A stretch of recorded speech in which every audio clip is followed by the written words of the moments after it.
PSDB apresenta hoje um documento que vai servir de base para a campanha presidencial de 2018, intitulado Gente em Primeiro Lugar, o Brasil que queremos. O texto defende um choque de capitalismo no país, as reformas da Previdência tributária, as privatizações e a redução da máquina pública. E fala ainda em dobrar a renda per capita em 20 anos. O programa foi elaborado pelo Instituto Teotônio Vilela, com aval de tucanos importantes, entre eles o ex-presidente Fernando Henrique Cardoso. No documento, o PSDB afirma que o Estado não deve ser nem máximo nem mínimo, pois isso seria um falso dilema. Para os tucanos, o Estado tem de ser musculoso e eficiente. A legenda faz ainda acenos à esquerda ao tratar sobre justiça fiscal, compromissos sociais e sugerir que o acesso dos mais ricos a serviços públicos gratuitos precisa ser reavaliado. Na política, o partido se mantém como parlamentarista, mas incorpora ao programa o voto facultativo no modelo distrital misto. O Andreasa já estava rindo aqui, Andreasa. Porque é o manifesto do nem, né? Nem lá, nem cá.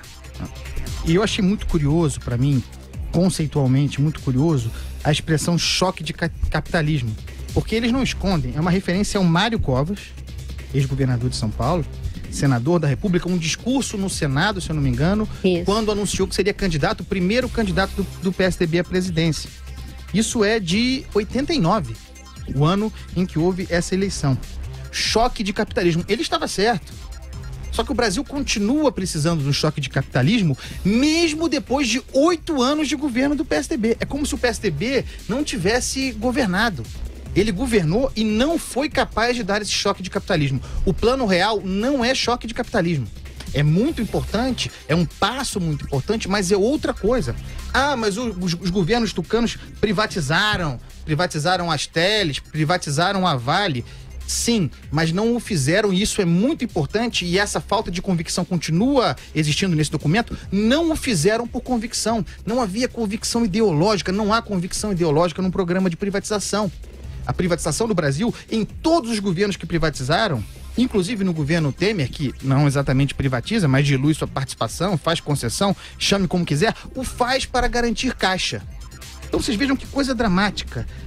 O PSDB assume o fracasso dos seus 8 anos de gestão quando fala novamente em choque de capitalismo, que não foi capaz de dar. Certamente os petistas não deram. É ou não é? Então, é preciso fazer uma reflexão mais profunda sobre um documento como esse. Quer ver? Esse troço do nem Estado máximo, nem Estado mínimo. Esse argumento, essa sentença traz uma falácia em si. Parece haver algum equilíbrio entre esses polos, quando absolutamente não há. O Brasil não discute seriamente a ideia de Estado mínimo. O que há é o Estado máximo, o Estado maior possível, monumental, presente em toda a vida pública, em toda a vida, inclusive na vida do cidadão.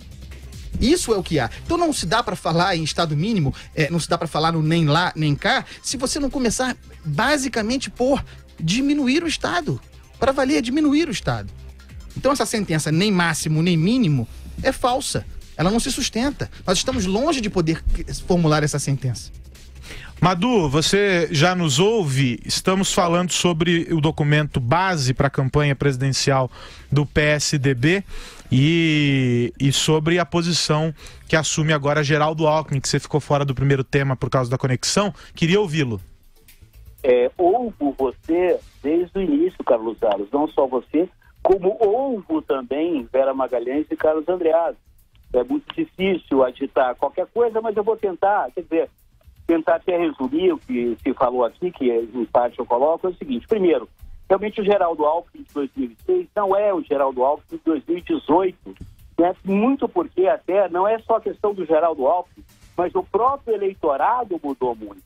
Hoje, o Geraldo Alckmin tem um perfil muito mais dentro daquilo que deseja o eleitorado. O eleitorado me parece que já está esgotado de salvadores da pátria, de Dom Sebastiões, né? de Padre Cíceros, que vem lá de Caruarus, que dizem que vão resolver nossos problemas. Então, eu acho que do ponto de vista do eleitorado, o Geraldo Alckmin, até agora, é uma candidatura bastante adequada. O problema é o seguinte, como eu falei ontem no programa, são os 12 trabalhos do Geraldo, né? Para comparar com os 12 trabalhos do Hércules. O primeiro realmente é unificar o PSDB essa tarefa hercúlea, ingente, praticamente impossível, como já disse o Andreasa, mas é a primeira tarefa que ele tem, né? Para não levar tiro pelas costas. Segundo lugar, recuperar a imagem do PSDB junto ao eleitorado, né? Aécio Neves e outros equivalentes dentro do próprio PSDB se encarregaram de praticamente esvaziar todo o patrimônio, né, ético, o patrimônio eleitoral que o PSDB tinha junto à opinião pública como alternativa de centro, né, ao PT, né, e ao seu Astecla, seu capanga, ao PMDB. Mas hoje vemos o Jagunço, Aécio Neves e outros, né, dominando o partido, e você tem que não só expulsar essa escumalha, como para recuperar a imagem do PSDB junto ao eleitorado. O trabalho mais difícil é que o diagnóstico que o Geraldo Alckmin tem, a visão que ele tem do Brasil, ao qual eu tenho muita convergência, é bastante adequada, é bastante realista, e por isso mesmo, o que ele tem para apresentar para o público, para a opinião pública, não é um bom quadro.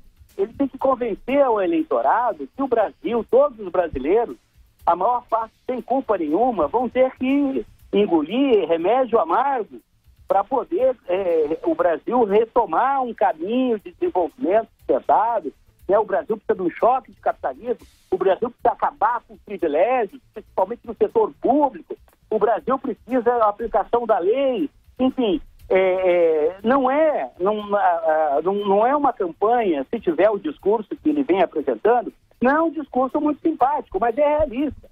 É o estado a que chegamos. É preciso coragem. Coragem não só do candidato se colocar para o eleitorado, para a opinião pública, com toda essa sinceridade, como os brasileiros, os eleitores, têm a coragem de assumir isso, abraçar isso, né? Por mais doloroso que seja. Então, é isso que se apresenta.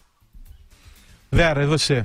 Eu acho o seguinte, Aros, esse documento apresentado pelo Instituto Teotônio Vilela, que não dá para entender nem o momento da apresentação dele, justamente agora que eles estão tentando unificar alguma coisa, eles apresentam um documento que eles mesmos dizem que não é conclusivo e que não passou, provavelmente, pelo cara que é o cotado para assumir o partido, que é o Geraldo Alckmin. O ITV é presidido pelo José Aníbal, muito próximo ao Aécio, muito próximo hoje ao José Serra, e tenta se aproximar também do governador Geraldo Alckmin. Mas, a meu ver, uma pensata passadista, porque citam esse slogan de 89. O seu título é tirado de um jingle do Serra de 2010. Esse negócio de gente em primeiro lugar era o slogan da campanha do Serra em 2010, uma campanha derrotada. E eu lembro até do jingle, era um cara com uma voz ali emulando a do Milton Nascimento. Gente em primeiro lugar. Como se alguém acreditasse que o Serra, que apresentou naquela campanha uma favela cenográfica, tivesse mesmo em mente esse negócio de conceito de gente em primeiro lugar. Então não funcionou na época, não vai funcionar agora. Essa história de choque de capitalismo, essa platitude de Estado nem máximo nem mínimo é um aceno para a direita e para a esquerda, só que quando você acena para os dois lados, você fica vesgo e não olha para ninguém, e ninguém olha de volta para você. Então eu acho que é um documento de 25 páginas sobre o nada. Sabe o Seinfeld, a série sobre o nada? Esse aqui é um documento de 25 páginas sobre o nada. Ele tenta fazer um aceno para a esquerda, que não está nem aí para o PSDB, e para a direita, que está ficando irritada com o PSDB por ele fazer esses acenos seguidos à esquerda. Então, se o partido acha que este é o caminho para tentar convencer o Brasil de que ele é a alternativa de poder, eu acho que está errado. Ele fala em reformas, mas não fala em reforma da Previdência. Não tem a expressão reforma da Previdência nas 25 páginas deste papelório tucano. De dura leitura. Então, é um documento bobo. Acho que a gente pode partir para o próximo ponto. Agora, tem uma coisa, Aros, que ouvindo a Vera falar me ocorreu, né? Que é o verdadeiro choque que o Brasil precisa. É o choque de indivíduo, né? Choque de presença individual, de representação individual. Gente, em primeiro lugar, é uma abstração. É um nem-nem, né? O indivíduo em primeiro lugar. Esse é o verdadeiro choque que falta ao Brasil. Parar com esse discurso de grupo de pressão, de agradar núcleo aqui, de agradar grupo de interesse acolá, e ninguém pensa no problema real, que é o problema do indivíduo nesse país. O problema é que a desigualdade social ainda é grande no país. Então o PSDB não vai poder assumir esse discurso sob pena de ser taxado de que quer acabar com os programas sociais, etc. Então ele ainda está preso nessa armadilha de não saber dizer qual é a sua política social. Ele fala que em dobrar a renda per capita em 20 anos. Ok, eu acho que isso é um caminho para colocar o país na rota da civilização, na rota dos países desenvolvidos e acabar com esse grande problema que ainda é o grande desequilíbrio, a grande desigualdade econômica. Só que ele não diz como ele vai fazer isso. Com a perpetuação de programas de transferência pura e simples de renda, não há de ser. Não vai ser a base de Bolsa Família, de Minha Casa Minha Vida, isso tudo. O próprio relatório do Banco Mundial já mostrou que é ineficaz, que gasta-se muito, gasta-se mal e não se reduz a desigualdade nessa base. Então, eles poderiam ter feito um documento muito mais focalizado, muito mais focado.